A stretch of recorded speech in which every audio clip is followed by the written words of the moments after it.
Parents, I know you're struggling with trying to deal with your children in school in the middle of a pandemic. So I thought it'd be useful to go over a few items that might help guide you in how to manage.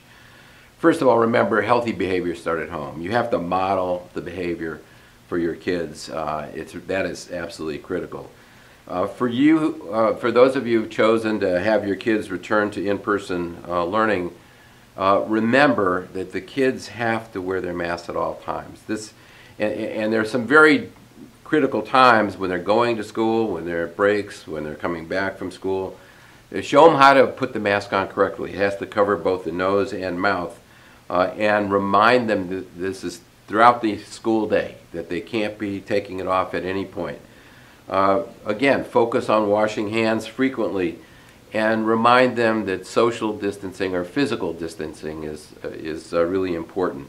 Not to sit too close to their classmates. It'll be structured during the day in the class, but it's really critical that during break time, when they're having lunch, or after school, or preschool, be sure that they are maintaining that physical distancing. For those of you who've chosen remote learning, you have to still remember that your kids will be exposed to other kids in the neighborhood. Physical distancing is really important, and in situations where you can't avoid being close together because of activities, just remember that it's really important that their social circle become a bubble.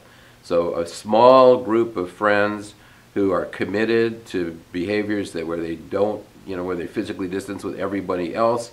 If they're in a club or a team or something, you have to create that bubble where they all commit to this, really safe behaviors and just stay within their group.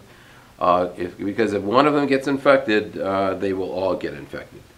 And the main thing is we all are working on this. I mean, everybody is trying to do their part.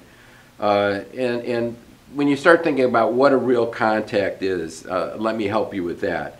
If you're within 6 feet of a person for more than 15 minutes, whether they're wearing a mask or not, if they're positive, that's a real contact. And if you have been in close contact, or you're with somebody who's tested positive, you really should quarantine for 14 days.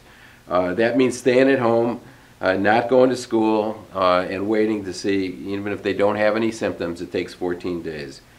And if they are positive, they should be isolated for 10 days from the start of symptoms. So it's really important that they have been symptom-free for 10 days, there's no fever.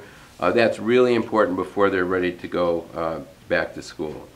And I think prevention is the most important thing you can focus on. Make sure your child understands the importance of wearing a mask. It not only protects them, but it also protects others from them.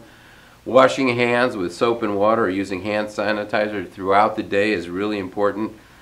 Constantly remind them to stay 6 feet apart. That's really, really important. And wherever there are large gatherings or people acting like it's the old days or not in the middle of a pandemic, tell them just avoid it. You just need to avoid any of those things like parties, or group get-togethers.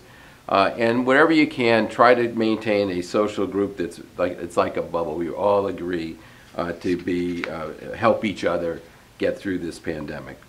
And then the last thing I want to remind everyone is it's flu season, and we do have effective treatments for flu. So get your flu shot as soon as you can. The holiday season is just around the corner, and it's really important that we make really smart choices. We will get through this together, but it takes everyone doing their part. So I hope this is helpful for you and guiding you. If you have any questions, you feel free to always write me at president@bcm.edu. Always happy to answer any questions you have. Thank you.